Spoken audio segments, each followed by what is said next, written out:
warahmatullahi wabarakatuh. Perkenalkan, nama saya Tuzaifah Magdalena NIM 2419014 dari kelas PIOT A. Di sini saya akan memaparkan tentang pengertian pertumbuhan dan perkembangan anak. Istilah tumbuh kembang terdiri atas dua peristiwa, maksudnya itu sifatnya berbeda dan akan tetapi saling berkaitan dan sulit untuk dipisahkan. Pertumbuhan growth berkaitan dengan masa perubahan ukuran besar, jumlah atau dimensi pada tingkat sel, organ maupun individu.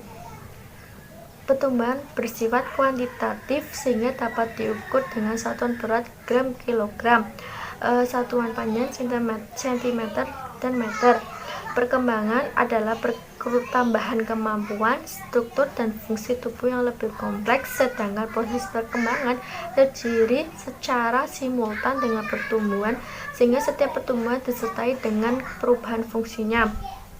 Perkembangan merupakan hasil interaksi kematangan susunan saraf pusat dengan organ yang dipengaruhinya. Saya Rizky Atulaila NIM 2419023. Pada kesempatan kali ini saya akan menerangkan terkait ciri-ciri tumbuh kembang anak. Nah, menurut Hurlok EB dalam Soejeningsi 2016, tumbuh kembang anak itu terdapat ciri-ciri tertentu. Nah, apa saja? Di antaranya, pertama ada perkembangan melibatkan perubahan. Yang kedua, perkembangan awal lebih kritis dari perkembangan selanjutannya. Yang ketiga, ada perkembangan adalah hasil dari maturasi dan proses belajar. Yang keempat, ada pola perkembangan dapat diramalkan. Yang kelima, pola perkembangan mempunyai karakteristik yang dapat diramalkan. Kemudian yang keenam, terdapat perbedaan individu dalam suatu perkembangan. Yang ketujuh, ada terdapat periode atau tahapan dalam pola perkembangan. Yang kedelapan, ada terdapat harapan sosial untuk setiap periode perkembangan. Yang kesembilan, ada setiap area perkembangan mempunyai potensi resiko. Nah, terkait pertumbuhan anak itu memiliki ciri-ciri. Yang pertama, dalam pertumbuhan akan terjadi perubahan ukuran dalam hal bertambahnya ukuran fisik seperti lingkar perut, lingkar kepala, kemudian tinggi badan, berat badan, lingkar dada, dan lain-lain. Kemudian ada dalam pertumbuhan dapat terjadi perubahan proporsi yang dapat terlihat pada proporsi fisik atau organ manusia yang muncul mulai dari masa konsepsi hingga dewasa. Nah, ini dari ukuran dari bayi sampai dewasa itu memiliki perubahan, mempunyai pertumbuhan. Kemudian pada pertumbuhan dan perkembangan terjadi hilangnya ciri-ciri lama yang ada selama masa pertumbuhan, seperti hilangnya kelenjar timus, lepasnya gigi, atau hilangnya refleks-refleks tertentu. Nah, yang terakhir, dalam pertumbuhan terdapat ciri baru yang secara perlahan mengikuti proses kematangan, seperti adanya rambut pada daerah aksilia, pubis, ataupun dada. Nah, dalam perkembangan itu juga ada ciri-cirinya. Di antaranya, perkembangan selalu melibatkan proses pertumbuhan yang diikuti dari perubahan fungsi seperti perkembangan sistem reproduksi, akan diikuti perubahan pada fungsi alat kelamin. Kemudian ada perkembangan memiliki pola konstan dengan hukum yang tetap, yaitu perkembangan dapat terjadi dari daerah kepala menuju ke arah kaudal dan berkembang sejak konsepsi sampai berakhirnya masa remaja.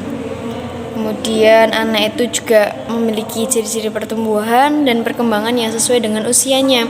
Tidak bisa langsung instan, maksudnya tidak bisa langsung dewasa walaupun adanya usia, misal dari usia 0 sampai 6 bulan itu anak dalam masa apa saja, seperti itu, pertumbuhannya apa saja, perkembangannya apa saja, dan itu pasti bertahap, teman-teman. Tidak bisa langsung, misalkan usianya 1 tahun tapi dia udah bisa berjalan, sudah bisa berlari, sudah bisa hal-hal yang belum umurnya, itu nggak bisa, kecuali atas kuasa Allah ya, teman-teman ya.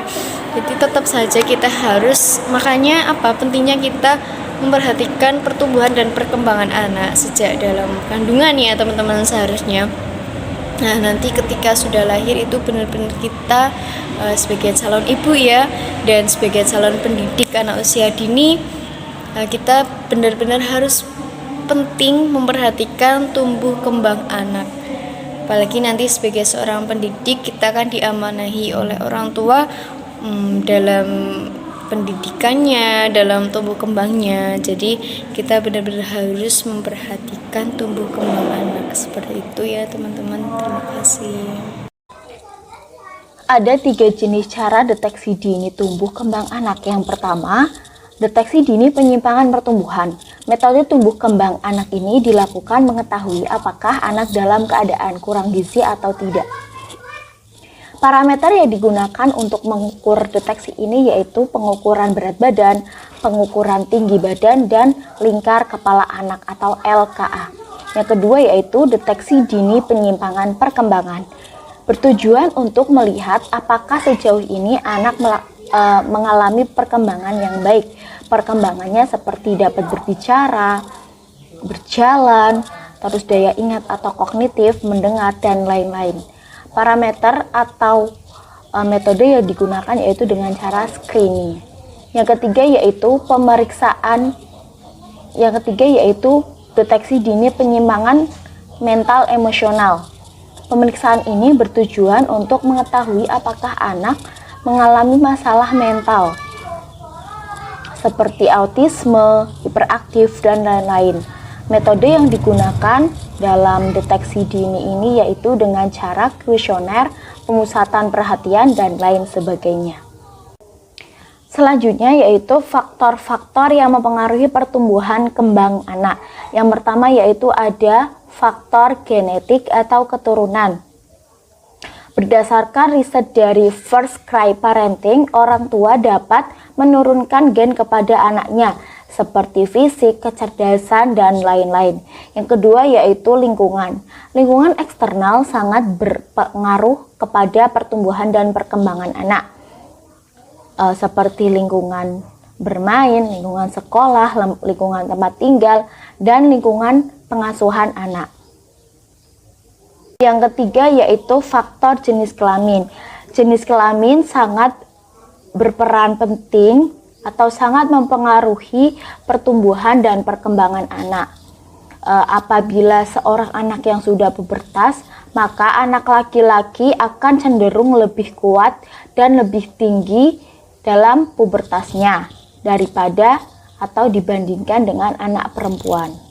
Yang keempat yaitu hobi. Aktivitas yang dilakukan anak berpengaruh juga terhadap perkembangan dan tumbuh kembang anak. Biasanya anak-anak laki-laki lebih suka bermain sepak bola atau berolahraga, dan anak perempuan lebih senang bermain boneka, menggambar, atau aktivitas yang ada di rumah. Yang kelima yaitu faktor hormon. Hormon juga menjadi salah satu faktor dalam mempengaruhi tumbuh kembang anak. Apabila anak sudah pubertas, hormon testosteron yang ada pada anak laki-laki akan membentuk ciri fisik tubuh dan pembentukan otot. Sedangkan hormon estrogen yang ada perempuan dapat membentuk reproduksi. Yang keenam yaitu faktor nutrisi. Nutrisi juga menjadi salah satu faktor penting dalam tumbuh kembang anak. Anak yang memiliki pola makan yang seimbang, yang mengandung kaya vitamin, protein, lemak, karbohidrat, atau yang kita sering sebut dengan 4 sehat 5 sempurna, dapat membentuk otak dan tubuh anak yang sehat. Begitu pula sebaliknya, apabila anak tidak mendapatkan nutrisi yang cukup, maka anak akan tumbuh dan kembang berkurang seperti pada anak biasanya. Faktor yang ketujuh yaitu status sosial ekonomi. Status sosial ekonomi juga dapat mempengaruhi faktor tumbuh kembang anak. Biasanya anak yang mendapatkan berbagai kecukupan terhadap kebutuhannya dapat mencoba hal-hal yang baru. Sedangkan anak yang tidak mendapatkan kecukupan kebutuhannya tidak bisa mengeksplor dirinya. Tetapi bukan berarti anak yang memiliki kekurangan dalam faktor ekonomi tidak dapat berkembang tumbuh seperti anak pada umumnya. Dan faktor yang terakhir yaitu faktor yang ke-8 yaitu tingkat polusi.